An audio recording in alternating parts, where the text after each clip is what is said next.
Yes, sir. Yes, sir.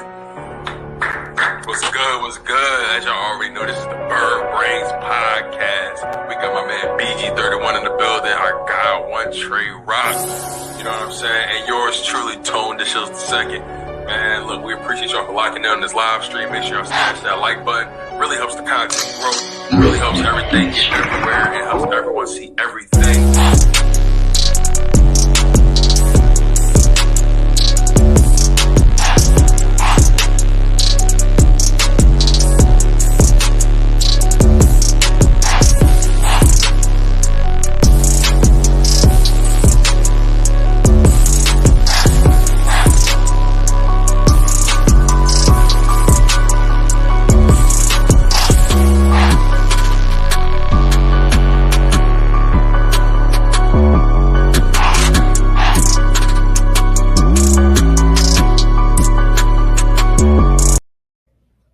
What's good with the people? Listen, as you guys can already see, it's been a while, but we're back. Hey, my man BG, you muted, bro. But you guys, it's been a while, and we are back. The Bird Brainz Podcast is officially back, you guys, and I'm super grateful to my man BG31 for keeping in close contact with me. You know, keeping me close to the vest. You know what I'm saying? Not letting me stray too far away. Oh yeah, I wasn't about to let that happen. And sometimes, honestly, man, like life happens. You get caught. Like, it's real easy for me to get caught up with work. And get caught up with the family. And again, just super grateful to you, my man, for always keeping in contact with me and just always staying the same, bro. One thing I can say, man, you've been very consistent with who the person I met from the very beginning. And I tried to, man. And I gotta say this. I gotta make it known to the people. Like, I got a lot of respect for you because of that, bro. I have a lot of respect for people who just remain true. You know what I'm saying? There's nothing wrong with evolving, right? Where we're supposed to do that. But I respect people that still had that same respect for me. You know what I'm saying? I love showing other people that still show that same genuine love to me. Like me personally, like I always look at it like I'm just a person, right? And I try to just be me. And like no situation is really going to change that. You know what I'm saying? Like maybe my time may be allocated differently, but I'm still going to always be loyal to the soil and rock with the people that's been thorough to me from the very beginning. So, bro, I had to put that out there, my man. It's good to be back with you. We're waiting on TreRoc to get back in the building, and he should be here any second. Trey should be on his way, man. Yeah, much respect. You know what I'm saying? Like I said, I like real people, you know what I'm saying? Like, and you definitely the realest. Tone DeShields, man. Like, I love watching what you've been doing this whole time. I've been, we haven't had our show, but you've been doing your thing. When we both been really busy. I think both our channels probably doesn't have as much content as normal on them, just because life hit and we're out there doing what we had to do. So, it's much love, much respect. It's the off season. Hey, it's the driest part of the season, so I guess it's a good thing, right? This is the driest of the dry. Like you got to get creative. You got to start to weave your own narratives. You got to start to make crazy assumptions. You got to maybe drop a little rumor into the fold. You got to get creative out here. You know right? what I'm saying? I've been seeing it all, man. I just can't, man. Like at the same time, like yes, life been taken over, but I just can't just make up stuff. Like I only want to talk about cool things, things that I believe in, things that I think are important to the Eagles. You know what I'm saying? Like, I'm not going to go try to, make some clickbait video about the Eagles, just right. I do a lot of predictions in the offseason. You know what I'm saying? Like, yeah. I do a lot of predictions and, what ifs and, stuff like that. And I try to think a little bit on like, a deeper level in terms of maybe player to player relationships and, okay, like how does this person feel about this person getting these kind of numbers or these kind of targets? Like like you got to get creative and like with some certain things you talk about. And yeah, man, sometimes you piss a couple people off in the process, but with me, man, I just talk about Jalen, man. I don't need to really dig too far into it, when it comes to Jalen Hurts. Like it's exciting. I'm not gonna lie. We're starting to see more and more things. It's so funny how they wait to perfect time to really throw stuff at you. You know what I'm saying? Like Jalen had good camp. Then you hear that old message come out, and then you got things like all of a sudden that thing I showed you. I wanted to talk about here how everybody's really big on Josh Allen, and to come to find out that Jalen Hurts has had a better first 2 years in the league than Josh Allen. And it's like, why do our team have to always prove so much to people? Especially our own fan base. Like, that shouldn't even be a thing. Like, we should be 100%. We are paper champs this year. This is the first time. When the last time you known our team to be a paper champ team? We just are, for real. When the last time? I don't know. Not even the Vince Young All-Star thing. That wasn't no real All-Star. No. What I'm saying? Like, Vince Young didn't even start. I don't know why he said that, but he didn't even start. Yeah, he was a backup quarterback. But you know what's so interesting, man? It's like, let's be totally honest, especially when it comes to like the whole Josh Allen thing. People can try to fake the funk. All these mainstream pundits can fake the funk all they want. They were not high on Josh Allen at first at all. They were not. They thought the kid was like limited, especially in that first year. They thought he was limited. But the good thing is he got drafted to a good situation. He made the playoffs in his second year, didn't win. And then, his third seasons where he got, he put it all together, you know what I'm saying? Made it to the end of the AFC Championship. So he currently right now he's 3-3 in the playoffs, which is not bad for a 3-year for a 4-year starter. My bad, for a 4-year starter. But my thing is, like, if Josh Allen was in any other situation, if Josh Allen was in a situation where he wasn't getting the proper development, Josh Allen would be trash. You know what I'm saying? Like the thing about Josh Allen, he's talented, right? And what I mean is he has an uncanny arm. Like he has an uncanny athleticism. But people don't understand. What Josh Allen he needed to be refined. He needed coaching, and where you get drafted matters. You know what I'm saying? There was I think Josh. Like I'm trying to think who got drafted before Josh Allen in that draft. But what draft was that? Like 3 years ago? It was the 2019 draft, I think. 2018 draft. But overall, my point is, he had to get to this point. He had to grow to this point. He was not an efficient quarterback at all. He was not an efficient quarterback in any stretch of imagination. He took a really big jump for sure, but he was not efficient in any way. Let's just call it what it is. But he's so electric. He's so dynamic. He has everything you want from a size perspective, from a talent perspective, from an arm perspective. He's athletic. He does everything. Like Josh Allen, arguably out of all the quarterbacks to rival Patrick Mahomes, he might be the one to do it because he has everything in his arsenal, everything. But again, he's somebody that had to get coaching. Say it again. Who's the best quarterback to you? Like, is it Aaron or is it Brady? The best quarterback to me, if I'm being honest, I'm still going to go Pat Mahomes. Pat Mahomes. Pat Mahomes is what? Like, how many years in? 4, 5? 4, 5, something like that. I'm talking about like of the old school OGs. You know what I'm saying? Like the Aaron Rodgers and Tom Brady's. Because like, if you think about those type of guys, like their spectrum of quarterback play that they both done is 2 different ways. Okay, so Mahomes entering his 6th season. 16. So what's that? 6 years? Wow, he's been in the league for a while. I guess you can say him. Okay, so put him in the categories too. You know what I'm saying? Like, yeah, like he doesn't really make my case though. So I was saying like Aaron Rodgers didn't even play 2 years.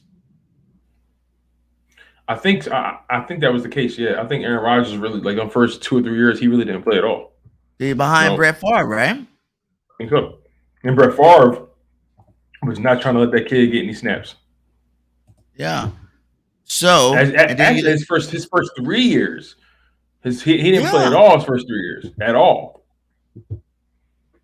That's what I'm saying. Like he didn't play a long time. Look at him; he's one of the greatest. Tom Brady wasn't even that high of a draft pick.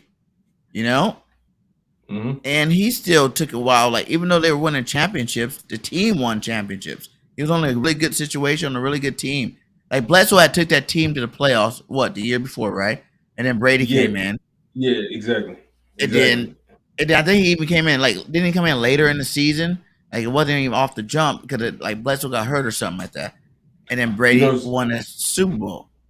Like I'm really high on Jalen Hurts, but like I still want to tread lightly with him because like he's one of those things that I only can talk about what we know and what we've seen now, and and I also can make like educated like assumptions, right? Because like my heart tells me the sky's the limit for him.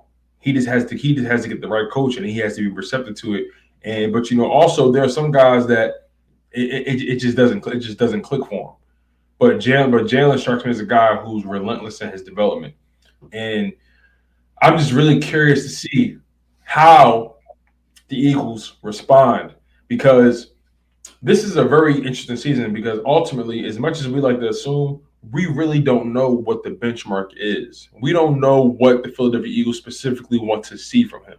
Obviously, we know they want to see him be a better quarterback, be accurate, make certain throws, sure. But from a success standpoint, from a playoff standpoint, or from a stat standpoint, right? He went to the playoff the first year he started. That's like, true. come on now. There's players that don't even go. It matters. I don't care what anyone says. People the first year you started. People like to dismiss it. And it's like the first quarterback ever to have 4,000 yards and 1,000 yards rushing. And I would know people like hating on the rusher, but that's part of his game.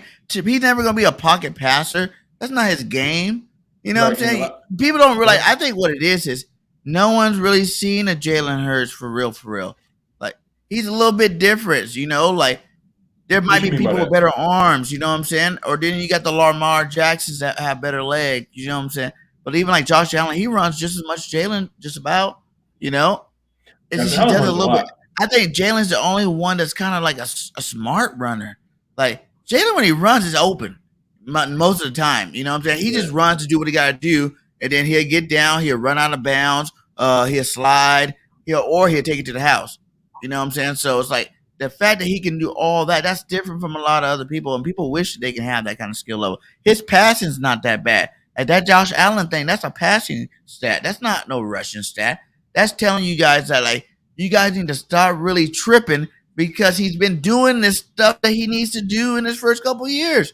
It takes time. What up, One Trey in the building? The boys are back in town. What's good with y'all? How's it going? Bro, everything going good. How the family, bro? How's everything? Everything good, man.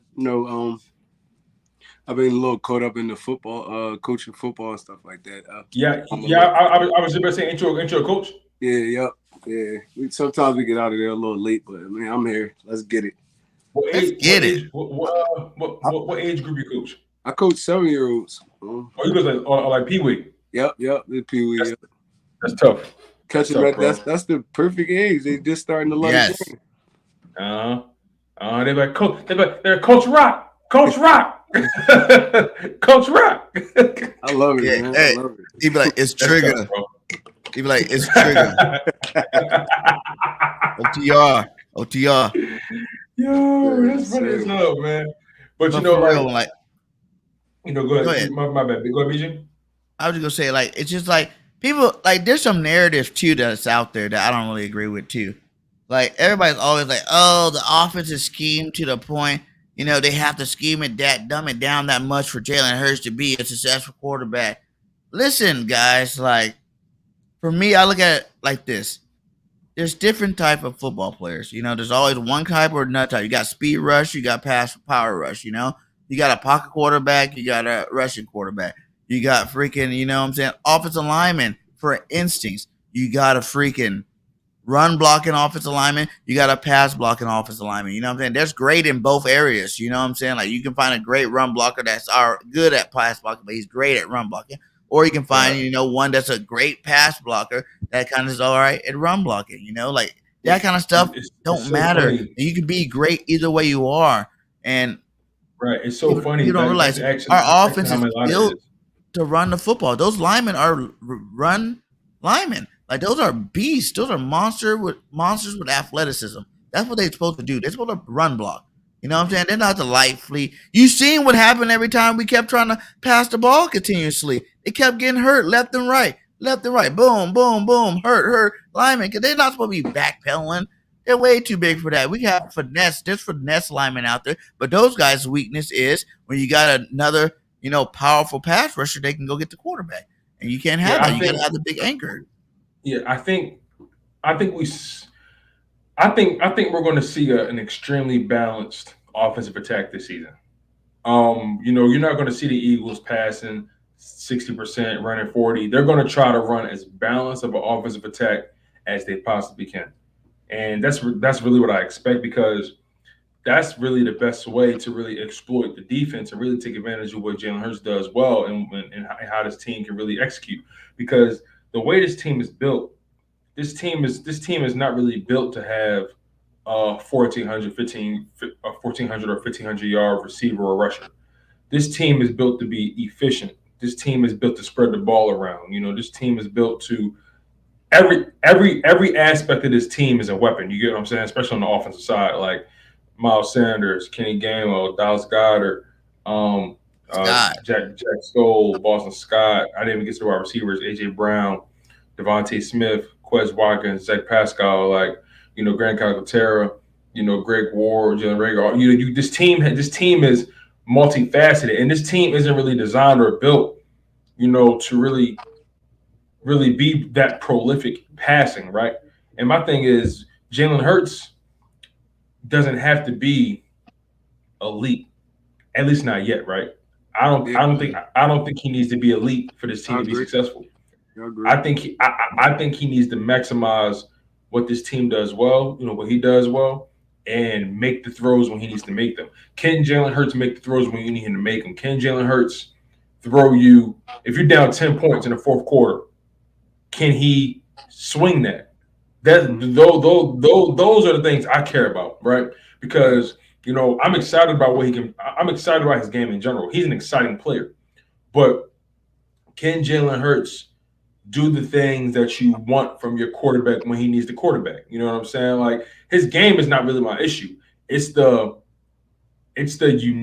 situational things I need to see from him. Because if he played the same way he played now, but situationally he can make that throw you need him to make, or he can get that touchdown you need him to get, consistently, or whatever it may be. Like, I'm like, yo, this kid is legit, but I need to see him in situations. I need to see, okay, your team is down 10 points, 8 minutes left for the game. Okay, defense got to stop, and you're going to score. Okay, they got another stop. Can you put points on the board? I need to see him execute in those situations. I need to see him execute in big moments. Big third downs. Momentum plays. He did. No, but on a there's two games that the defense coughed up the game. Jalen did his part. He was going back and forth. No, I get what you're saying. I get what you're saying, but consistently. You're just saying consistently, BJ. Yeah. That's all. I'm not saying we've never seen it. That's not what I'm saying at all. For example, that Carolina game, I mean, he was atrocious in the air, but he won that game being physical. He won that game being a smart runner. He won that game, taking advantage of opportunities. He willed us to that Carolina win, but also defense came through and forced turnover. So that was that.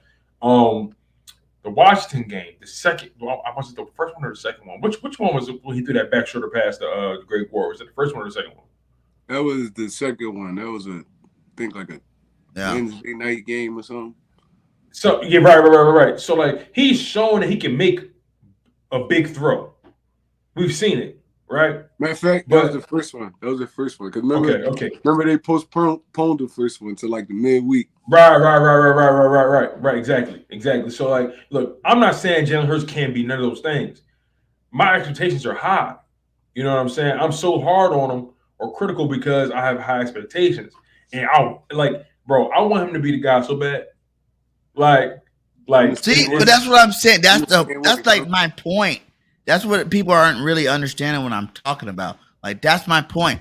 You just said it. Like, I want to see it happen. I feel it. Like, didn't go all out and say it's going to happen. We need positive energy in the building. You know what I'm saying? Like, it's not even all about Jalen Hurts no more. Last year's team was more about you need Jalen Hurts to do that. That was his little test run. You know what I'm saying? And obviously the team and the rest of the players understand that he is that dude. So it's like, I'm at a point where it's like, can we all just get on board and just be like, all right, we got one of the best quarterbacks, young quarterbacks in the game right now. Could we do? And no one's gonna stop that. Jalen's not gonna just mysteriously get crappier. It's never happened his whole career. You know, this is the first time he's ever in the same system. So obviously, I think the fact that he's been on an uptick, you know, every single year on like every level, just like, come on now. He's never been consistent, but he's always been good.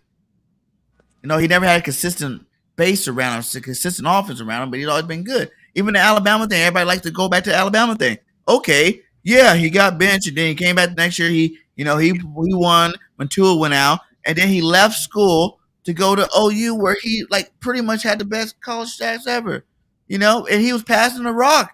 I know people are like, well, he had CD Lamb. He was at Alabama. He had hella receivers, you know, like what are you talking about? CD Lamb didn't just make Jalen Hurts good. He had a lot of receivers. It's the offense. It's the offensive system. It's the offensive scheme. Coaches, you know, that's what makes you a great coach if you're an offensive-minded coach. You know how to call plays. Sean Payton, for instance. Drew Brees, we keep bringing that up. Like Drew got way better when he went to Sean. You know, look at Matthew Stafford when he went to McVay. I mean, granted, he made a Pro Bowl. Drew Brees made a Pro Bowl in San Diego. So I mean, he was as good. Oh no! I mean, no. I'm not 5,000 yards seasons back to back. You know what I'm saying? Like, granted, he was there for like only like 3 seasons, something like that. But like, you know, he was trending in that direction. But I feel like him getting with Sean Payton. What really happened to Drew Brees was a shoulder injury. Yeah, that's what happened. And they gave up. He was a dog since he came in. To be honest, he was a dog. And they got nervous. People start talking about the Chargers like Drew Brees was trash on the Chargers. He hurt his shoulder. That's why they let him go. They never think he was gonna recover from that injury. And that's when they drafted Phillip Rivers and then they traded him. Yep. And he ended up having a better career than Phillip. It's crazy. Mm-hmm.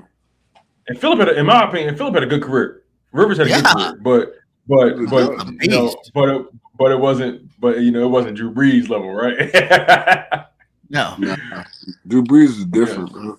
He was different. You know, like Drew Brees was putting on for like those small quarterbacks too. Drew Brees was like 5'10".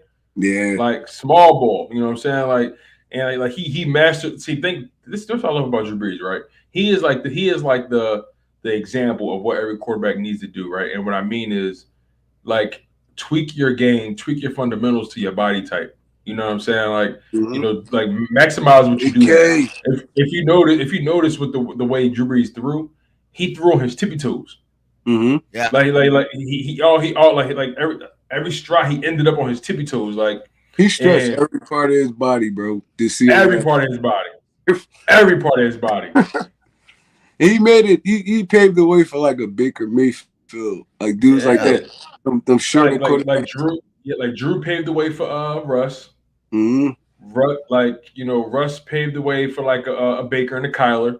You know what I'm saying? Like all those short guys. Like they made it cool. Like Drew Brees was the height part, but Russell Wilson was like the athleticism mixed with the height. He made they made it safe.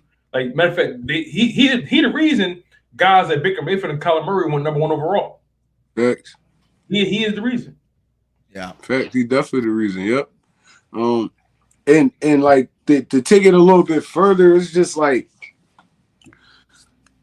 the way the NFL is set up now and the way it was when Drew Brees came in, it was way different. You know, they was going after the 6'4", 6'5", big, strong arm quarterback.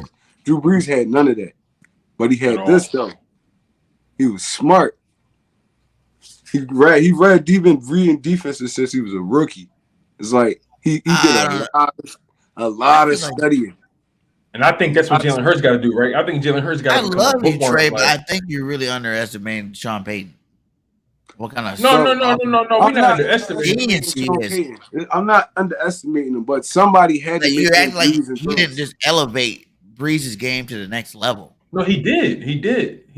But Drew Brees. I'm not even gonna say elevate. He figured out how to use Drew Brees. That's what it was. That's fair. He figured out the perfect way to use Drew Brees, and that's a great offensive coordinator. But Drew Brees had all of them. Drew Brees had that himself, though. You saw him if you watched him at Purdue, dude was one of the smartest quarterbacks, like really in college football. Like he made perfect reads, stuff like that. Sean Payton he elevated him just by knowing who Drew Brees was. Mm-hmm. That's what it was. You see, every other quarterback he had, I mean, in that Drew Brees era, or even like after, is not going to be the same. Drew Brees was different, bro. He was different. That's true. Last year, what are you talking about? Jameis went 5-2 before he got hurt. That's Jameis Winston. Come on. Jameis Winston not no scrub either, though. I think Jameis Winston he get a bad rap. And he doesn't get a bad rap, but he's not no Drew Brees either. No, but listen, you know what's so crazy? You know what's so crazy? You know what's so crazy, bro? Jameis Winston got all the talent in the world, but he just goofy. Like, am I tripping? Like, bro, Jameis got all the he got the arm, like he got all that. Like he got the height, the body type. He got all that. He got the leadership, but he just goofy, bro. Like he makes his whole he's a farm type. He's a gunslinger, man. He makes 5,000 yards before. That's pretty impressive. Anybody that can throw 5,000 yards in the league, bro, it's so crazy. If he was just remotely, honestly, you know what it is? I'm gonna be honest with you. You know what I feel like? You know what I feel like when we're wrong, Jameis Winston? I think he got drafted to the wrong team, bro. Because Bruce Arians, he's that risk and no biscuit. He like to sling it.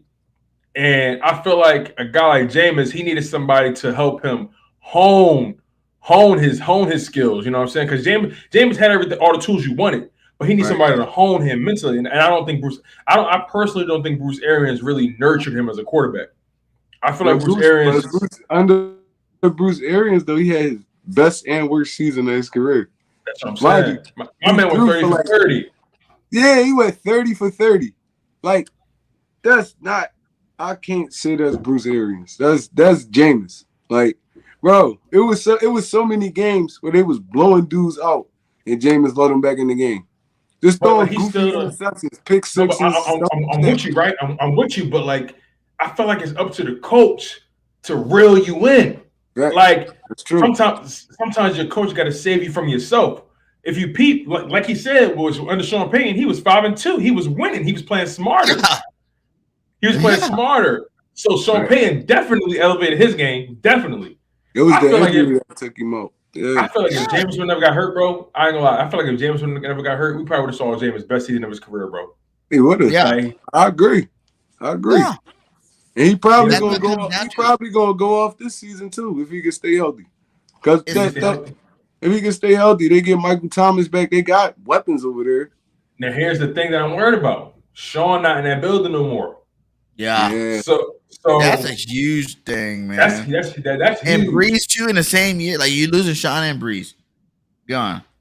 That's bad. Yeah, that's not something you just bounce back from. Like Jameis is somebody that really needs coaching. Like really, he requires coaching. You know what I'm saying? It's some guys that are so talented, so smart. You know, of course they need a coach, but they're not gonna make certain plays. Jameis is somebody that you need to like. He like a. You know what? Matter of fact, you know who Jameis Winston remind me of? Y'all might laugh at this, but he remind me of Cyclops off of X-Men. Yeah. Like without them glasses, he focus all that energy, can't focus all that talent, all that power.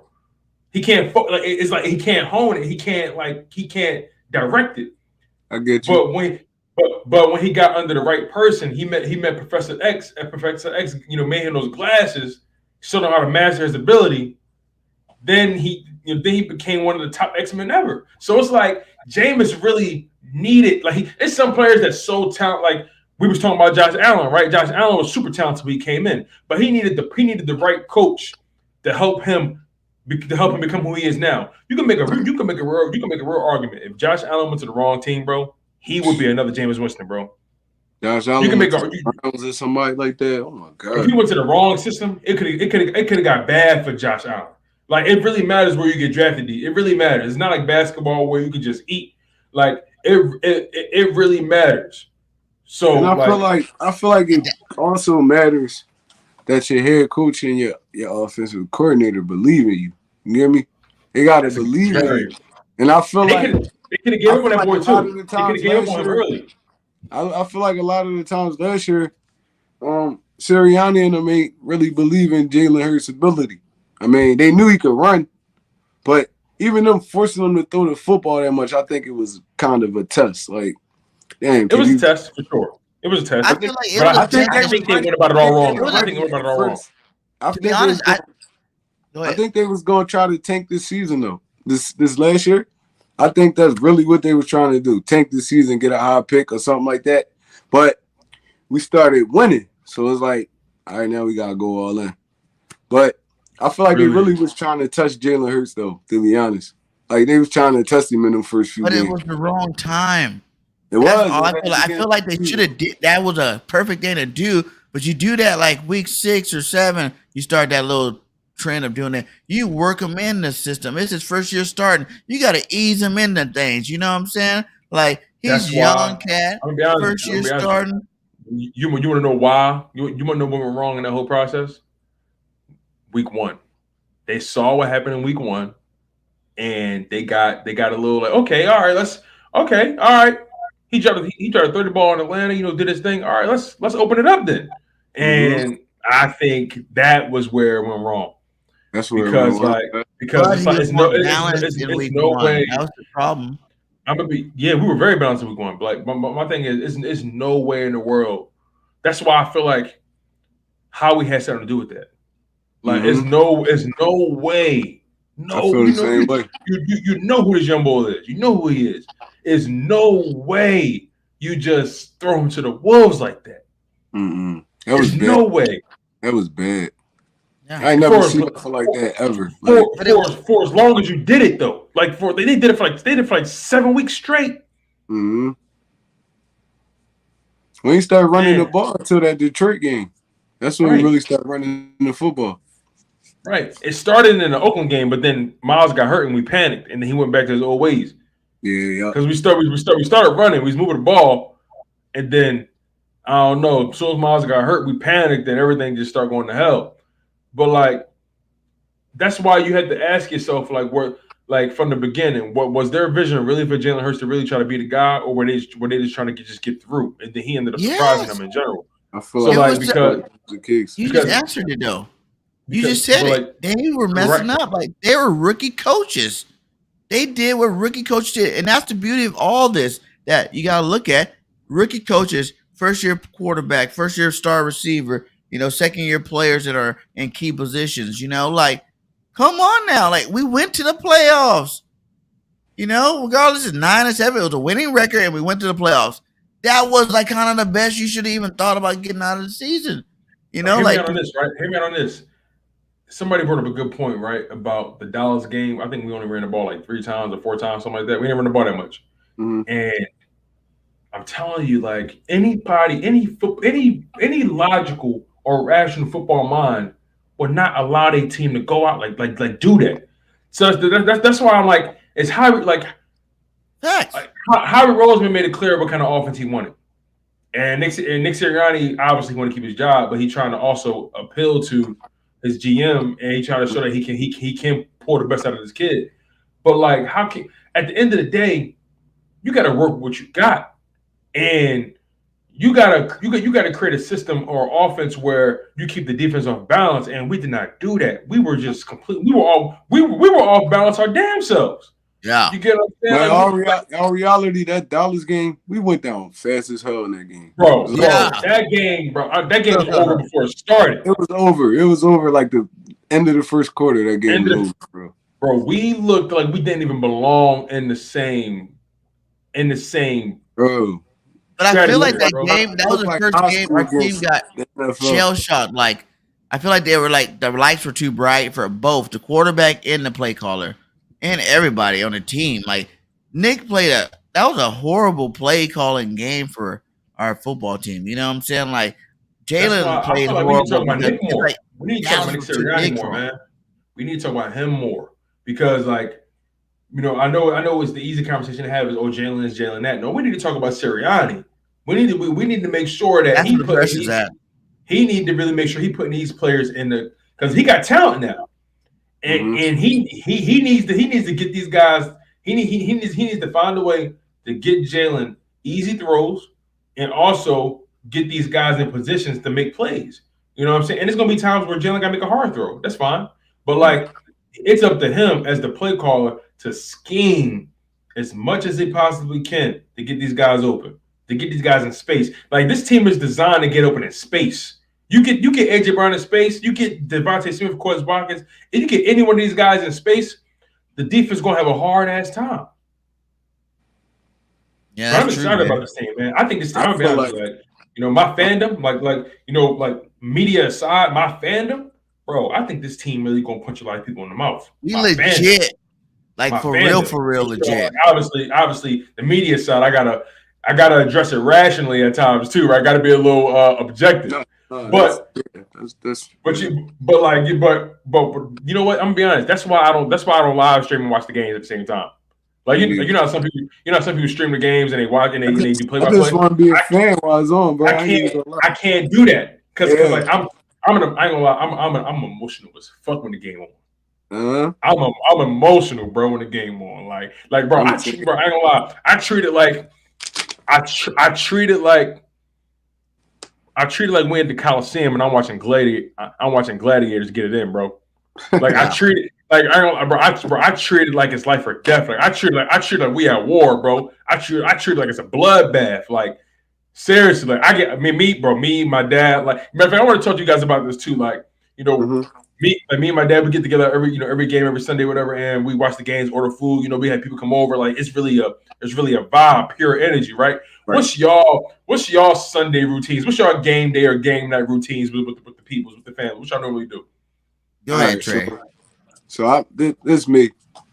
I try to sleep.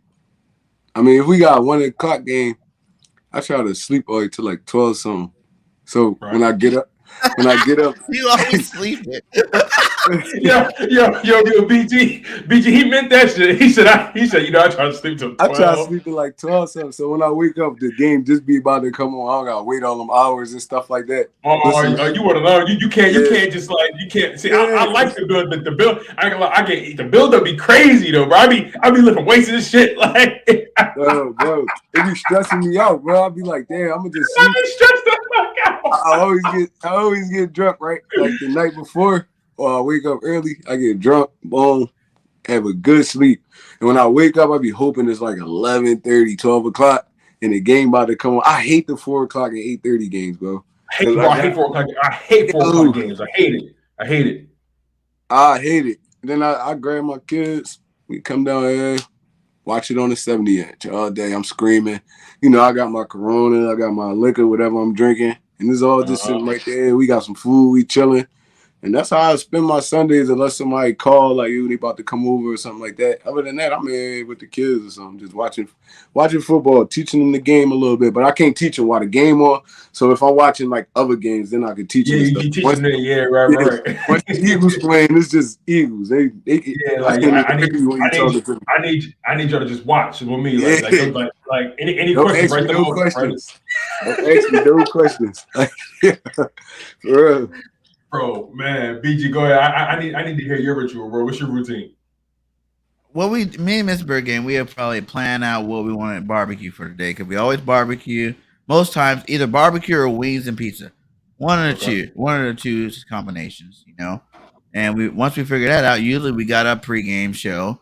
We do the pregame show. And then after that, man, like that's another thing too. I want to do play-by-play, but I'm too into the game too. I'm a Twitter fan. I just can't do it. I can't. You know, I cuss a little bit of some things happen. You know, like I'm on all levels, like just hyped about the game. I tried it maybe 2 times, and I'm just like I can't, bro. I get listen, I forget I'm on camera. I get into arguments and shit, all that. Like I just can't. I do the same thing though. For real, like we I'll be on Twitter and all that argument for the wrong thing, said. Bro, so I'm saying, bro, I come, man, because like I said, we had people over, so like people be having their own perspective on how the play should have went. I'm like, no, you're not getting it, bro. Like, oh my god, like I ain't gonna lie, bro. It be moments people be saying some bro blasphemous stuff, bro. And I hate being this person, but I'd be like, yo, bro, like this is what I do. Like I pay attention to this shit for a living. Like this is what I do. All right. Hey Tone, I be in I be in Xfinity Live and all that, arguing with everybody. Like, what are you talking about? Yeah. Do this, fuck. What are you talking about? Because sometimes you hear some crazy takes. Mm-hmm. And you got it. Because I don't adjust everything. I let people be fans. But it's some things you got to some stuff you got to respond to, bro. You got to be like, what? Where did you see that at? Like, oh, what? Bro, I'm over here crying. That shit is hilarious, bro. Oh, my God. I just made you passionate, bro. I'm the same way. You be yelling at everybody in the house in certain situations like, shut up! This is serious right now. Hold on. We got to get this first down.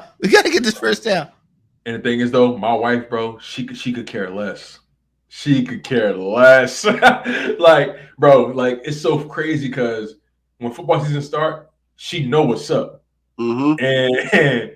And she just be like, like, I ain't gonna lie, man. Like, the fact that you work this shit all year round on your YouTube and all that kind of stuff, and you want the season too, like, because I ain't gonna lie, she be wanting to go to church on Sundays, and I'm like, babe, like, I don't mean no harm, like, bro. I swear, God, don't strike me down, like, but bro, I don't even want to leave the house on Sunday. Bro, I don't want to, I don't want to. I gotta leave the house. Yeah, like the only time I see you, like, you're set up at the crib. I go to my dad's spot. He got the TV. He got the couch whole set up and all that. He be having, had a buzz set up. You know what I mean? The food. He be having everything. Like, you know what I mean? Like, so I go there, but like, because like I let my wife had a crib. So she could do what she want. Like, because I be, bro, I'm loud, bro. When the game on, I'm loud, bro. Mm-hmm. I'm loud. I'm locked in. I'm loud. I'm calling out everything. I'm talking about. I'm saying, I'm like, yo, the A gap. Like, I'm like, I'm the fuck in it. Throw the damn ball. I be streaming live on Birdgang channel sometimes, but sometimes I can't do it because I know I'm gonna be in that joint rowdy.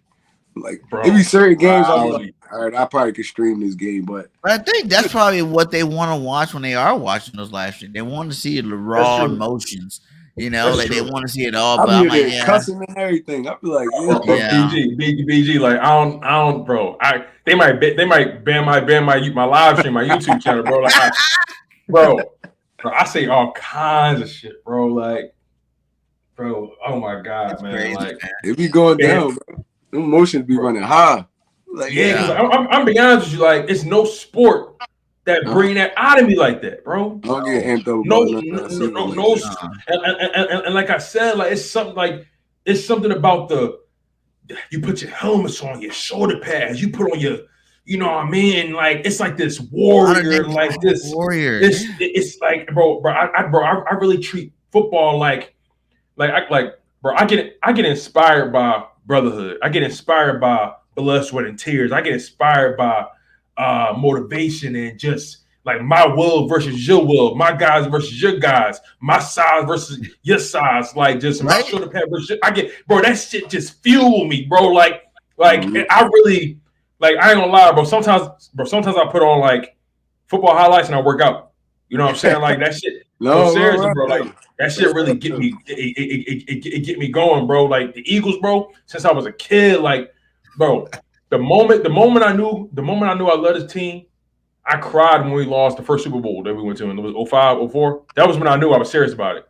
Cause like I saw how, like my dad been serious. I remember exactly how we went, bro. We went to my uncle's house, and he had he got one of those cribs where like the basement already finished. You go down maybe like a little flight of stairs, maybe 4 or 5, 6 steps, low ceiling, carpet everywhere, big ass couch, TV on the wall, one of those type of cribs.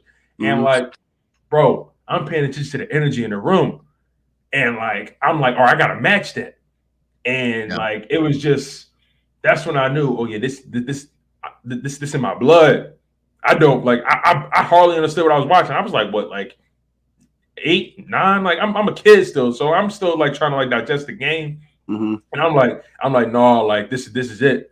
This is it. Like this really the vibe, bro. Like the Eagles, bro. Like I treat this shit like a badge, like a tattoo, like my family, like bro. That's why I love Eagles tailgates. Eagles tailgates, bro. It's no tailgate. I don't listen. I put my city against any city, bro. I put my city against any city when it comes to tailgates. We get busy, bro. We get busy. and everybody feeding everybody giving everybody drinks, like everybody gonna be good out there. Like, bro, we walk into the stadium, like everybody's starting to clear out. People giving out free beers because they trying to clear out their coolers. They're like, yo, like you want a beer, bro? People just vibing with everybody. I love my city, bro. I love what football do to my city. I love it. Mm-hmm. Good and bad. I love it. I remember one time, and this one made me start trying to sleep until the game was about to start, right? I woke up, it was like 8 o'clock in the morning. I was skitzing, bro. I was like, yo. I'm sitting there, I'm in the bed, I'm keep trying to go back to sleep. I was like, damn, it's only like 8 o'clock. I done got up, walked around, everything. I was like, damn, it's only 10 o'clock. What's going on? I was like, yeah. From now on, I'm sleeping. I'm trying to sleep all week. I will get bombed out drunk Saturday night. This I know the Eagles game about to come on. I'm waking up, hands on everything. Oh, the Eagles are, oh my God. Running down steps. I posted up, start drinking some more. Bro, I love this team. And in 2004, when we lost that Super Bowl, I was so crushed, bro. I can't remember. I think I had, it was either McNabb or Westbrook. I had one of their jerseys on. I had a Westbrook on. My dad had a T.O. jersey on. My brother had a McNabb jersey on. I remember it was one of them. I took it off, right? Still on the porch. I threw it out in front of my house. And I walked back in the house. And I just cried. I was like, damn, man. And then we was going up against Tom Brady and them. They just like won, like I think. Like wait, real quick. Yo, put that back up, BG. Or AK Eagle, put that back up. Yo, with the Bane line. He says some really adapted to a tone. We was born in it. Born in it, bro. We was born in it, AK. But all Eagles fans are just as passionate. Thank you. Bro, you was born in it, bro. BG, you've been an Eagle fan all your life, right? Oh yeah. You was born in it, bro. What you mean? You ain't gotta be from here. Like you was born in it. From there. That's awesome. Yeah, it is different. I ain't gonna lie. The city, bro. I'm like BG. I'll tell you right now. Like North Philadelphia, born and raised. Same here, bro. 23rd Diamond, 23rd Dolphin, right there. 13th Allegheny. Oh yeah, you in the mix. In the mix, right there, the mix. Bro. Damn, OneTreRoc. What you think?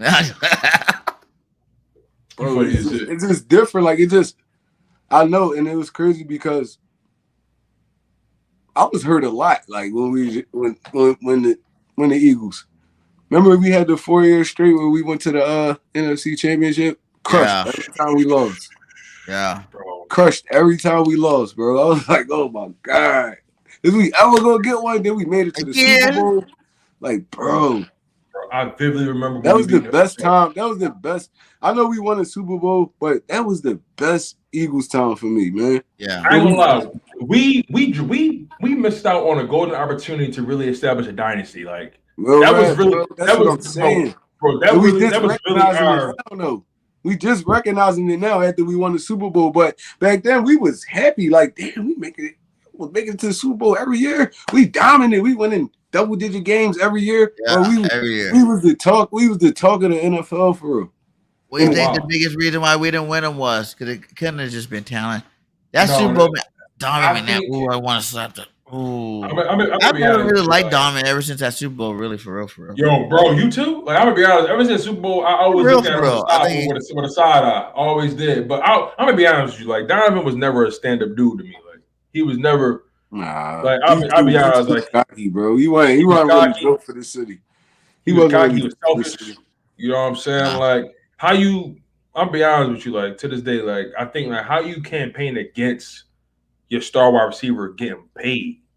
All right. Like how you he the reason you cracked 4,000 yards for the first time in your career. Like you think it's an accident that when he get there y'all make a Super Bowl. Like you think it's strange. Like it's random.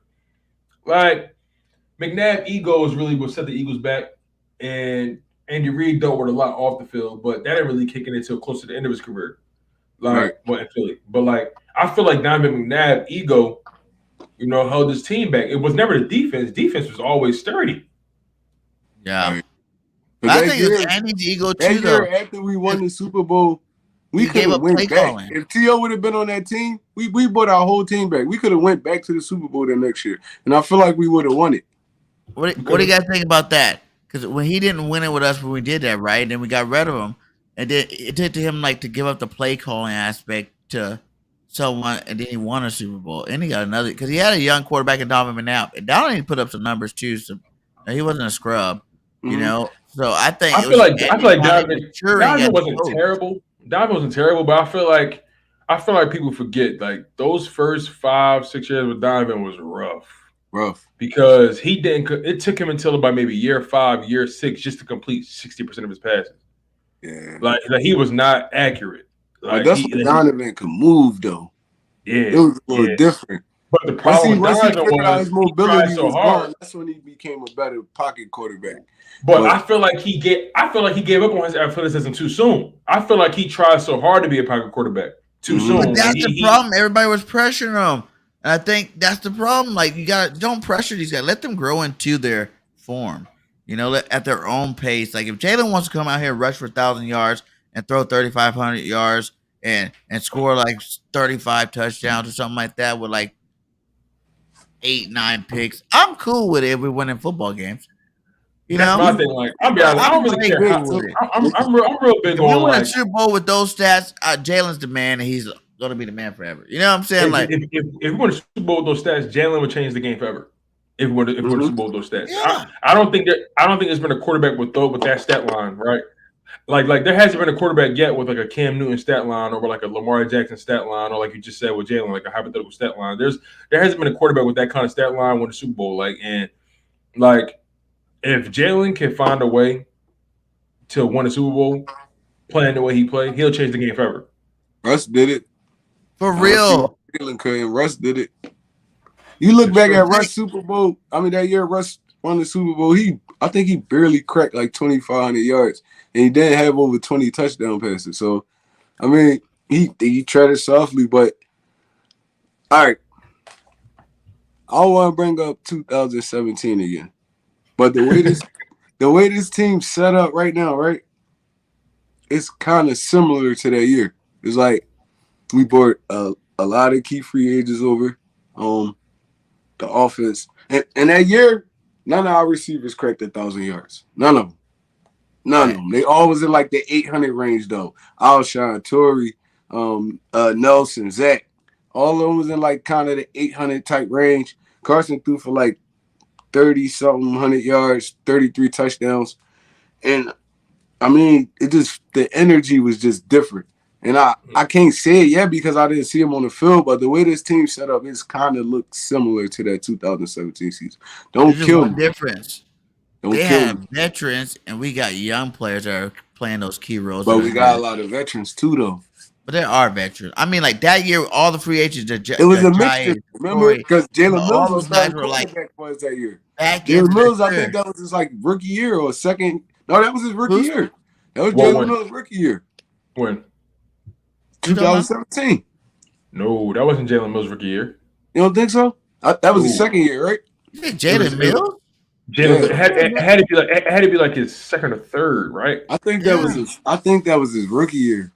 I'll double check it real quick. I feel like it was the second or third year because he really not that old. Like, okay, it was his second season. Yeah, that was his second year because he was playing safety. Matter of fact, it was his first year starting at corner. Right, because he was on the practice squad at first, right? He played 16 games. He started in 2 of them. Like he played, but he really didn't get that many reps like that. That was Jalen Mills' second year. He started 2017. You know what's so crazy about that, right? Like, cause like Jared Barnett was a rookie that year. Exactly. You know what's so crazy? I feel like crazy. Now that I really look at Jalen Mills' career, I feel like we aged Jalen Mills. Mm-hmm. Like, no, seriously, really think about it. Like, think about how we was going at Jalen Mills. We was going at Jalen Mills like he was like a 5-6 year guy at that time. Right. Like he was a baby for real. Bro. Now that I think about it in hindsight, Jalen Mills, like, because we was going at him the year before the Super Bowl. Remember? Yeah. Like he was a young bull, and I'm like, he never played corner. He played safety in college. LSU, yeah. He played safety. That was he was really transitioning to that corner spot. And then his first year playing corner full time, he made it to the Super Bowl and he won. Mm-hmm. Huh? Ain't that something? Yeah. Remember Derby? We traded for Derby, then he got hurt. He didn't come back until like the playoffs. But I'm talking about the main man, the Jay Ajayi, the LeGarrette Blunts, the Torrey Smith, even Alshon, like all those guys are veterans. But we still gotta wait. We still gotta wait for the end season stuff too. You get me? Yeah. But I think we're about to be dominant for a long time. Like, bro, it'll be a while before you guys don't see the Eagles in the Super Bowl. We're gonna be like the new Patriots. You talking crazy? Yeah, BG acting crazy. BG talking crazy. I'm serious. That's what you're saying. Like, it's the same resemblance as the 17 team. Yes, but there's a lot more younger talent. I think the 17 way better players too. We better receivers, better running. Good job, Philly Eagles. I appreciate it. I remember the stats and all that, but I know he didn't have a amazing season when they won the Super Bowl. Yeah. Wasn't because that defense was. But I didn't know he threw for 33 and 26. That's tough. That's not bad at all. And he was young. Right, that's not bad at all. Honestly, like I said, he had that deep, and that's why, and I think that's what Howie Roseman was thinking about. He's thinking about, okay, Russell Wilson, right? He had a defense behind him. If you could give Jalen Hurts a defense that can get stops, because Jalen Hurts shown that he can create offense. Is it the kind? Is it the kind of offense that you maybe want all the time? No, maybe you want to see him throw the ball and create things. See, my thing is it's like Jalen Hurts is not a practice player. He's not somebody that you can judge in OTAs or judge in practice. He's somebody that he needs to play game speed all the time because of his style. You know what I'm saying? Jalen Hurts is somebody that you're not gonna get a feel for his game until I ain't gonna lie, like we could talk until we blue in the face. We're not gonna know where this kid at until week 1, week 2. Actually, we're not gonna really get a feel for where he at until maybe like week 3, week 4, maybe week 5. Like, because I think this team gonna start off being real balanced, and then they're gonna try to lean more towards the pass game as the season progresses. You know what I'm saying? But like Jalen, what I'm gonna be honest, what he has to do, he has to not turn the ball over. He has to make the throws he needs to make, and he got to stay healthy. If he can do that, I think this team can go far. But it's not even like I said, like we said before. It's really about Gannon, Steichen, and Nick. We got the pieces. The reason why, if they had this team last year, even in the young development of the team, the overall talent level of the team was less. You know what I'm saying? So like that's something you can't overcome. Like they're only so good. You know what I'm saying? Like you only can be so good. And even them want to learn on the fly. Nick was one of the better offensive coordinators, but he wasn't really offensive coordinator. He had the first shot being a head coach. He had a lot more hats on his plate. You know what I'm saying? That's a big difference for him. Now these guys are all back together again. The bunch is back together. And like I said, that team won 9 games with, going to the playoffs. What do you think this team's going to do with the injection of talent, youth, experience too? We got Bradbury type guys, Man, we're going to light some teams up this year. This ain't about to be no hard year for the Eagles, man. We're gonna be winning games left and right. Like I said, it's hard for me to find losses for this team. How many interceptions did Jalen throw?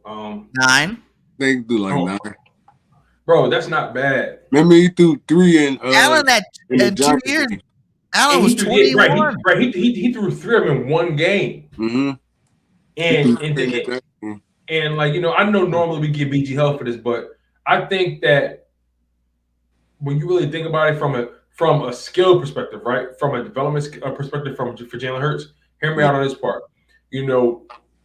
I think Jalen Hurts deserves a little bit more credit as a passer, because I know we can't talk about what ifs, but there's been plenty of times he made the right decision. But either a penalty got called on somebody doing something they didn't have to do, or a guy dropped it. He made a decision. So maybe he's further along than what we think, but the numbers just don't indicate that because of the fact that, the play got deaded. Because how many touchdowns got called back? What? Like 6? Like I want to say like maybe like 6, 7. Let's say like 8 touchdowns got called back. Right? Okay. he threw how many? 16? Yeah. 16 plus 8, that's 24 touchdowns. 9 interceptions, 10 rushing. Season at all. Yeah. That's not a bad rookie. That's his first year starting. That's Pro Bowler. First year starting. You bring the team to the playoffs. I don't care what nobody say. People keep talking about we ain't beat nobody. Listen, we didn't choose the schedule because listen, with the same schedule y'all saw before the season started, we played the same schedule when we played the same schedule. In 2021, y'all said we was winning 4 games. I don't want to hear people talk about we didn't beat nobody. Y'all said we was gonna win 4 games. Now all of a sudden, those somebody's nobodies. Like the Saints were nobodies. NFL the Broncos' #1 rush defense was nobodies. Like, come on. We beat NFL teams, bro. It don't matter how you slice it. Like, these dudes getting paid to play football just like everybody else. Like, I get it. You're right. I get it. You get measured by the quality of the opponent. I get that. I get it. But another side of me is like, hold on. Time's out. Y'all said we was going to win 4 games. I still didn't forget that. Y'all said y'all knew what the schedule was, and y'all said we winning 4 games. People are saying like the most 6. I was like, you are out of your mind, bro. Before the season started, we was doing content at that time. I said, yo, I give us 9 wins. I told people that you could check the tapes. I said I give us 9 wins, maybe 10. I think I was going back and forth between 8 and 10. And I was between 9 and 12. That's at 12. I thought we were gonna win those 12 big ones. And in some of those games we should have had. But at the end of the day, let's be totally honest. This team is significantly more talented than it was last year. We got the same coaching staff top to bottom. This team should only get better. Regression shouldn't got called back. Regression shouldn't even be a conversation. This team should only get better. Yeah. 10 touchdowns, that's a lot to be called back. I mean, but 26. But I'm gonna play devil's advocate too, because a lot of those times that the play got called back, it was kind of Jalen's fault too. You get me? Oh man. On the read option plays, they quick. Okay. He held it. He held the football. The line don't know if you running off or passing the football. They just firing off. So you got it's a timing. It's a timing play, yeah. And I get that. I think it was the young lineman's fault more than Jalen's. Like if Brooks was in there, I don't think we get so many of those calls. You know what I'm saying? Mullins in there, I don't think we get so many calls. We had young guys starting early in the season. What was the game 2 when Brooks went out? When Sam Mullins went out? It was some veterans making mistakes too. Like Lane made a couple mistakes before. Like it was. It wasn't just the younger guys. It wasn't like I know Milata made a couple mistakes, but not many. He's even fresh news. Like we're like, yeah, we see the potential. Like Milata's gonna be dominant for a long time, but it was still like his first successful season. Being a lineman. Sure. I'm just saying the whole team was kind of to blame for it. I mean, we can't exclude Jalen because you're the quarterback. I mean, you're supposed to know stuff like that. If you're gonna pull it, you either gonna throw it real fast or run. A lot of the times they got called back because he held the football and tried to pass it to somebody. And we got a legal man downfield. Now let me ask you this, right? Because obviously if he doesn't improve, we gotta move on from him. That's just the reality. But let me ask you this though, in terms of like the read option stuff, because I actually think that they should maybe like cut down on RPOs and really start to play. Maybe just get it out of there completely. That's what I'm saying. Like I really don't want it, because it just caused too much confusion. But, just because Jalen is the type of player he is, like another year, this offensive line, another year with Jalen, I think this offensive line is going to be significantly better, because now they got a feel for his patterns and, where he get nervous and, you know what I mean? Stuff like that. You know what I'm saying? Like, and like, I think Jalen also just needs to trust his line a little more. You do. Like, I think he need to understand who's in front of him. You got the Great Wall in front of you, man. You gotta trust those guys. You gotta trust them. The best offensive line in football. Hey. He is set up for success, man. Like you said, they're gonna get better. They're more used to playing with each other. Jalen understands them more. I think we definitely should cut out some of the RPO, but I really we just need to be, like we said at the beginning, balance. Run Miles Sanders. Get him started in the game early, like a normal football team. Get the running back started. I'm gonna be honest with you. They're gonna run. If they don't trade him by the deadline or whatever, they're gonna run him into the dirt. They're gonna run him into the dirt. It's probably gonna be the best thing that ever happened for him. For real. And now he's gonna get to showcase his talent. I don't feel like they really showcase his talent since he's been here. For real. And they don't have I don't think that they done enough for him there to show that you can even make a decision if you want to keep him long term or not. Like I think his overall stats, like for what he's done, it's really high and good. But let's be honest. Let's be totally honest, bro. If he would have never got hurt at all, if he played every game these past 3 years, you'll have a perennial 1,000-yard runner. He's been 1,000 yards all 3 years. All 3 years. Now, granted, his rookie year, he played all 16 games, but he didn't start really getting he's still at over 800, almost 900 yards. He had like over 400, 500 yards receiving, something like that. So he had he had over 1,000 yards total. He had 1,200, 1,300 yards from scrimmage. Right. And then the second year, he had just over 1,000 yards from scrimmage. I think. Just over 1,000, just over 1,000. But my thing is, Miles Sanders, in order for him, in my opinion, it's not even really about him being a 1,000-yard rusher. That's not really what I really care about. I care about him being a weapon, a threat. Out the backfield, period. Out the backfield, period, bro. I need to see him because what I've been reading and what I've been hearing about is it's not a talent issue with him. It's the fact that, and I heard this via guys like Deuce Staley and stuff like that. I heard this through the grapevine. The problem was the fact that he was never where he needed to be at the right time. He was never where he needed to be it in the flat, to catch the dink and dunk, be the safety net. He was just never where he needed to be. And that's why you saw a lot of passes like Carson Wentz. He probably overthrow him or underthrow him. It was the word he's to frustrate Deuce and Stoutland and Peterson a lot because he was just never where he needed to be. And for some reason, I don't know what it was. It was in his second season, his rookie year. He did a good job pass catching. I don't understand what changed. It's hard for me to really understand what changed. He was dropping a lot of passes his second year. Dropping a lot of. I just think it's the lack of opportunities, like he said. But they was trying to get him involved, though. I don't know how I feel about that. No, it's certain ways he's a running back. He's a pure running back, I think. So you can say you try to get him involved early in the game. He dropped some passes, but get a running back involved. Just hand him the football. Let him get his feet wet. Let him get started. You know what I'm saying? Not all running backs are that way, but I think Miles Sanders, do. You got to give him a couple straight up, line up, I formation. Single back, give him the football, let him. But he's not even going to run straight though. Then you throw him the ball, just like Jalen. You got to run the ball first before Jalen start making great throws. All the game try to come out firing the ball. He didn't play that good. The games where he actually ran the ball, first couple of plays, he had good game. You know why? Because that allows him to get a feel for what they're trying to do. Yeah. That allow him to see the defense in various coverages and formations. Okay, this is what it's almost like you knock the dust off. You know what I'm saying? It's what scared me though? Candy, that's a good point. Miles in pass protection is a liability. You know what scared me though? For real about Jalen? That all the defensive coordinators are gonna kind of bring that Bruce Arians type game plan, and you're not gonna be able to figure it out. But here's the good thing about it, right? They're gonna do it early, so he ain't gonna have no choice. But I bet any amount of money. Because of the type of person he is, I bet any amount of money he watched that playoff game probably a million times, over 100 times this offseason. I know he did. There's no way that game more than any game I feel like probably stick with him because he's I was there.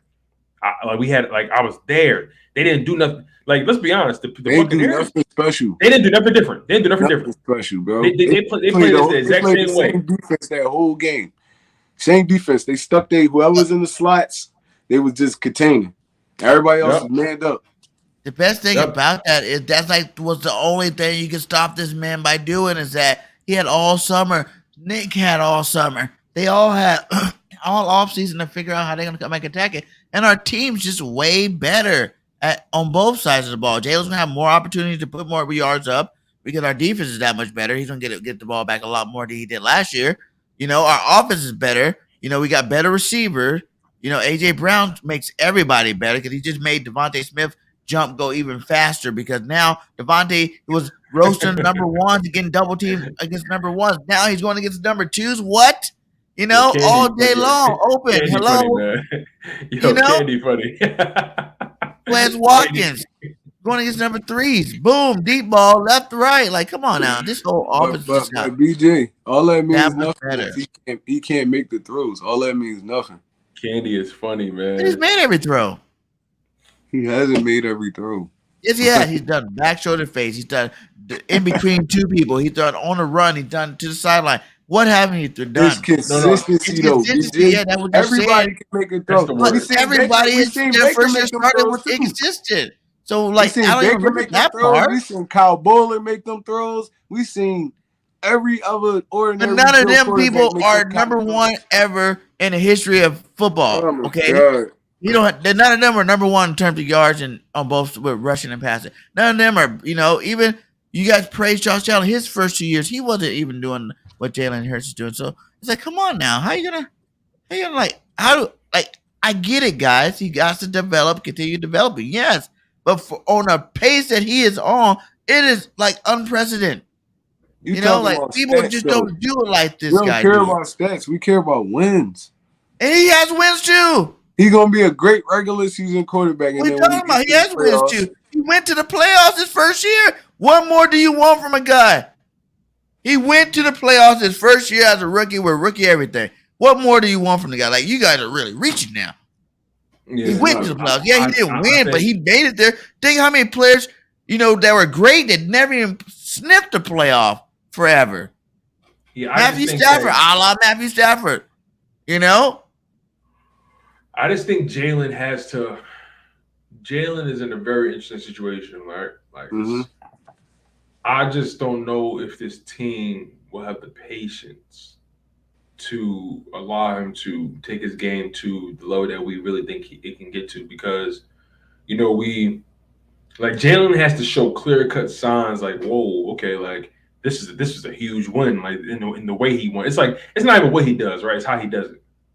And Jalen just got to show that he doesn't have to rely on his, like, I was told, I can't remember who I was talking to, but the point I made was, he can be an electric runner, right? And he could break out and he get a 10, 15-yard run, right, for the first down. Cool.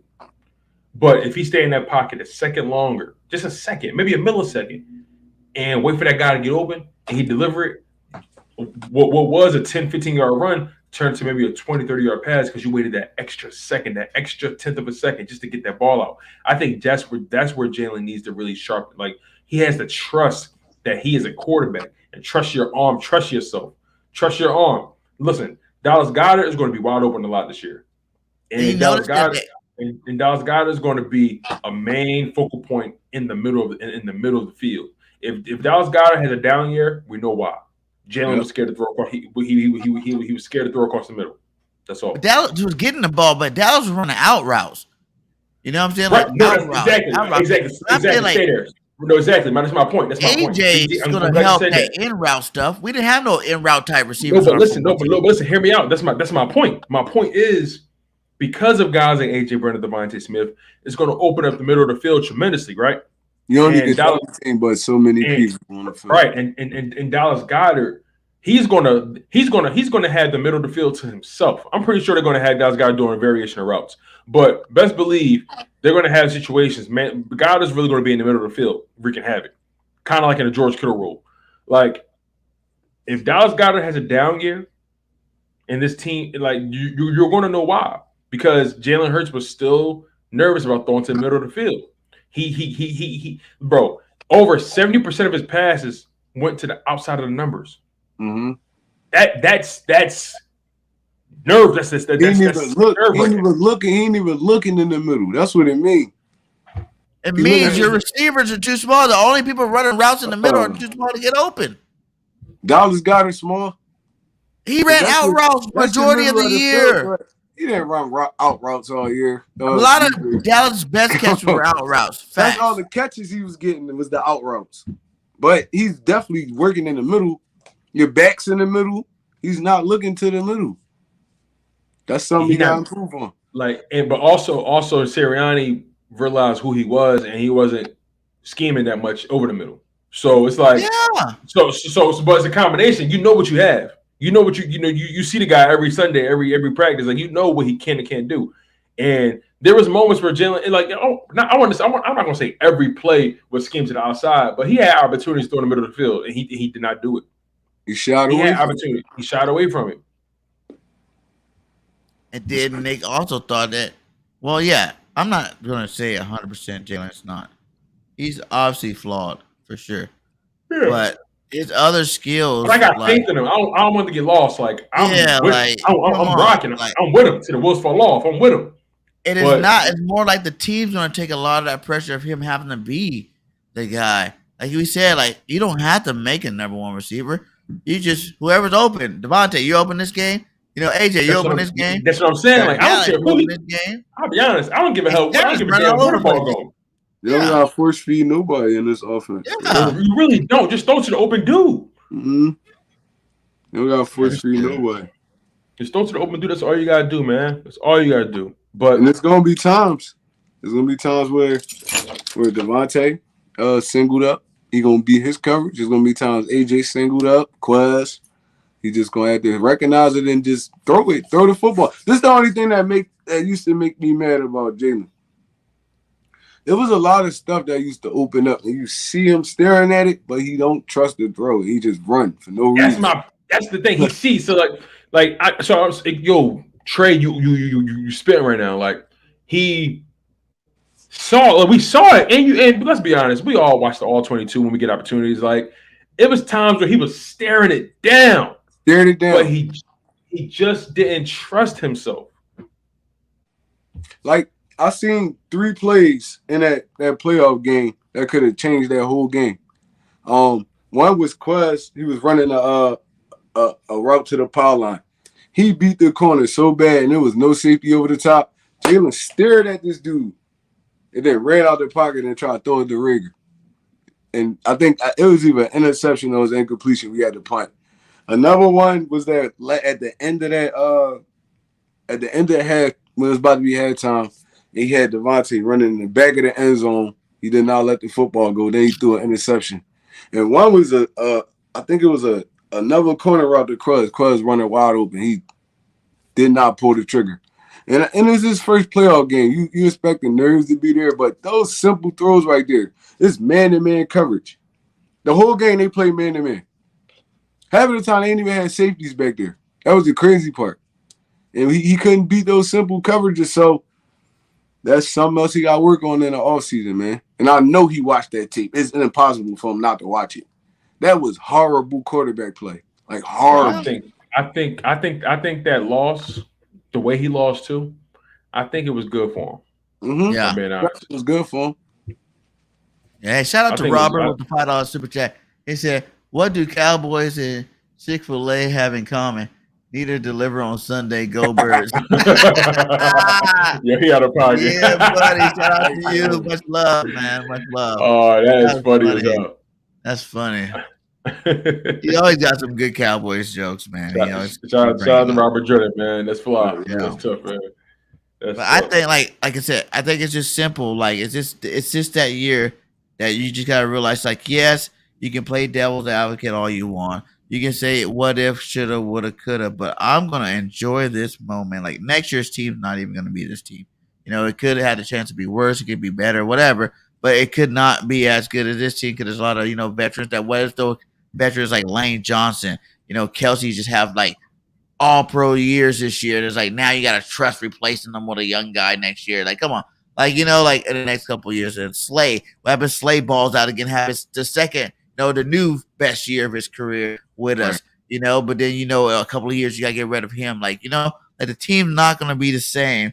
And now that we got this team the way it is right now, I really feel like we don't need any other pieces. Just let these guys keep working and grinding like we've been seeing them doing. I'm definitely comfortable with the way this team is built right now. Like, I don't think there's nothing more that you can do without, blowing something up, right? Like I just feel like this team is built as good as, like, that's one thing I got to give Howie some credit for. He built this team, though.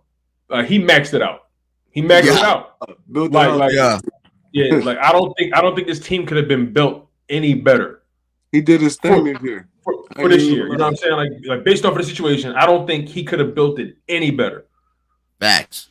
straight facts. And like some players that people aren't as high on are really gonna make some impact. I've been hearing a lot of stuff this offseason.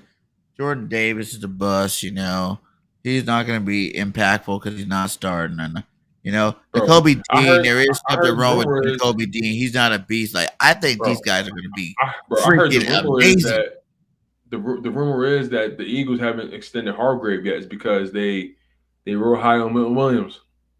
They real high on him. I'm not saying Hargrave is not worth extending. I'm not saying that in any stretch of imagination. But I just feel like I think they want to see like how the season play out for real. And bro, I'm gonna be honest. I really like Milton Williams, bro. Like he's violent. He doesn't get that many opportunities, but when he's violent for real. I agree. And he's versatile. You could put him at end, D tackle. I mean, you could stand him up for real too.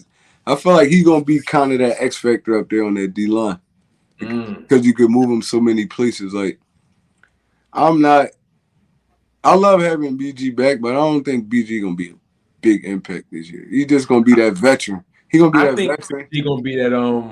I think you're gonna see. I think you're gonna see BG in more third and long situations, like a pass rushing situation. Like a pass rush. You're not gonna see him out there defending the run like that. Mm-mm. So we're gonna have to lean on Barnett, Sweat, dudes like that. What's damn? I don't know why I keep forgetting his name.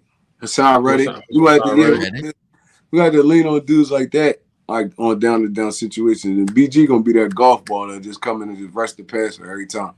I mean, but I think over the season he's gonna start to play more because we're gonna need him out there. I mean, I think he got something to prove too. Like losing BG did more for just like his presence changed the way this team moved. Like you know how like you ever go over that family member crib and like you only go in because that one cousin over there. Right. And then when they leave early or maybe you thought they was coming but they couldn't make it, it's like you be ready to go, yeah. The vibe not what I wanted to be. Like I ain't got nothing against my other cousins, but this the cousin I really wanted to see. Like this cousin this the cousin that get my vibe be right with them. Like it don't matter what that cousin said, what that cousin do, you already know when you with them, it's up. Like it's up. Like whatever we doing is we're gonna have fun. Situation is. Yeah. But BG gonna bring that energy though. That's why I love him on the team. He gonna bring that energy. He gonna be out there hyping dudes up and all that. Talking shit all day. Talking heavy trash. Talking heavy. I love them kind of football players, man. That if you could just feed off their energy and stuff. There used to be times when I played, and it was games I knew we gonna like cook people and stuff like that. I'll be like, where the after party at? But you know you got that dude up there, he's still hyped. Oh, he got me hyped too. Let's go. I'm to rush for like 250 yards this game. Let's go. Bro, BG be on the sideline. BG be talking on the sideline like, yo, you ready? Yo, listen. Yo. Like, he would have felt, hey, big boy, listen, I told you I was coming. I told you. He didn't believe me when I told him, y'all. I told him. Like, he be on the field he is like, bro, he is the post. Hyped through the TV. That's how I know. Think about that. Like, he the post, bro. What do you think about that? Definitely the post. This is gonna be great. Week 1? Damn, AK, that's early.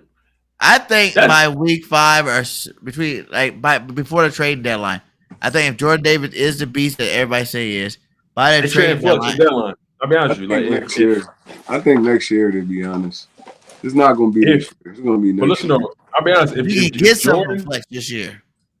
I don't even think Jordan gonna play that much this year. Like not like heavy snaps. I don't think he gonna go. He gonna stay below 50% of the snaps. Sure. I think he gonna stay below 50 all season. But he gonna come in them critical moments when you still got Hargrave, you still got Milton. One of these other young buck defensive tackles that they're talking about. Like it'll be all right. It's like all I'm saying is. Oh, my bad. I was just about to say. All I'm saying is like. Don't be surprised if, they try to leverage Fletch and they trade him at the deadline. Oh, yeah, I can see that too. That's what I said. It gets something good for him. We know what's our weakest link by then. We can probably get a draft pick and a good player. to add to whatever our weakest link is to make us go over the top, because our defensive line is stacked, man. No one's got depth like that. Well, we rotate so much, though. It don't really matter who the starter is. You're gonna play regardless. That's a good point. Yeah, everybody gonna play like 50% of the snaps, like just rotating the whole time. You're right. Yeah, we rotate our D line like every 2 to 3 plays, so it's like they're gonna be on the field. I mean, if he in that rotation, he's gonna be on the field. So the only thing I'll be getting scared about is, all right, bang, we rotate him in, right? You're a big dude. It's hard to get off that ground. Snap at the snap. Imagine they gonna know huddle. Boom. Boom. Well, you're gonna see situations where the offense probably get us for a big play, and they be like, oh, "Okay, we got him." They're gonna try to keep us from rotating. And that happens a lot. A lot. You know I'm not really worried about it, man. In college, he was 360 pounds, man. He didn't really have to try. He was just the biggest guy. He's athletic. And now he's athletic, and he's already lost like 30 pounds. The guys move at different speed, bro. They stronger, they faster. Like this, but he's stronger and faster now. He wasn't even lifting weights like that. In college, he didn't have to at Georgia. Now he's in pro. He's 30 pounds less. He's way more ripped than he's ever been in his life. And guess what? If he can run the 40 in 4.7 when you're 345 pounds, you're in your 330s. What do you think you're running in? That's quicker, faster, stronger, man. This guy's living. He's decided that he can be the best. His ceiling could be like the best defensive lineman. He's definitely athletic as hell, though. It's just, is he going to be durable? He going to fatigue fast. He did it in college. He fatigued a lot in college. There was a lot of times he didn't have to play. Remember, he didn't have to play, and he's 40 pounds heavier. No, but that's what I'm saying. So, when you're not used to playing a certain amount of snaps, your body got to adjust to that. So, they the Eagles going to try to keep him in that 40 to 50% snap range, and then it's smart. That's smart though. That's smart, really. Because you could use them. Then you could use them in critical situations like third down, fourth down, third shorts. You could use them in that kind of. It's good to keep his snaps low. It's not a bad thing.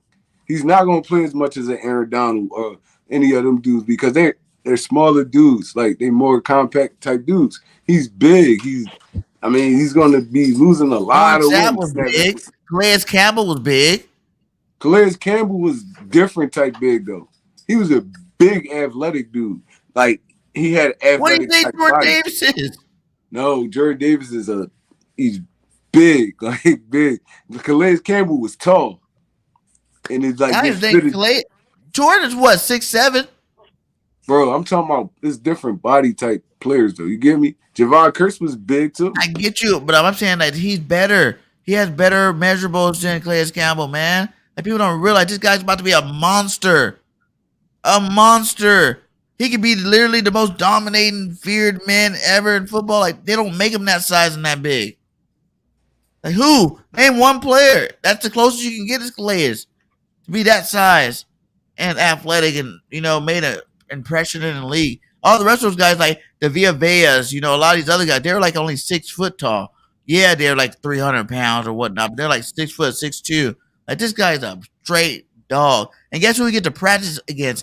You line them up against Mailata and Dickerson all day. You got 2 other giants that you get to iron sharpen iron with all day long. This fool's gonna be a monster.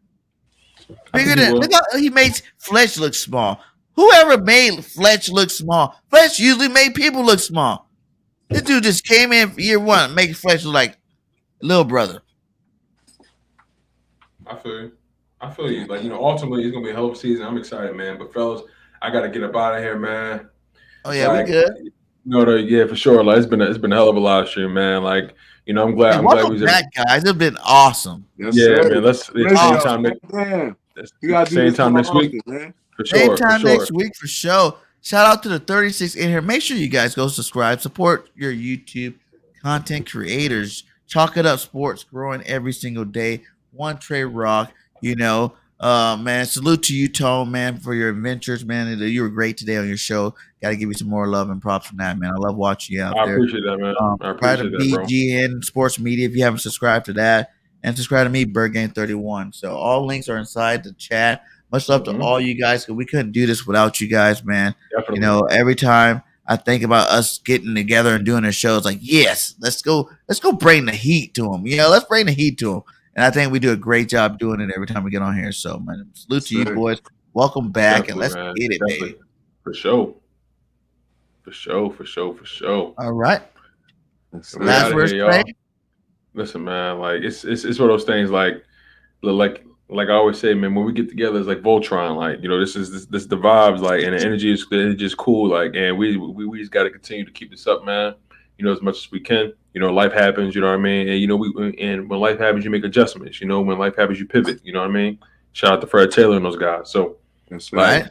You know, I'm looking forward to the next one, my man. Thursday, 8:00, y'all, next week. Keep it locked. Y'all already know how we get down. Like I said, man, I'm your boy Tone DeShields II from Chalk It Up Sports, where no matter if we win or if we lose, we just got to charge it to the game. One love, stay humble, stay healthy, and most importantly, stay hungry. Right. Peace.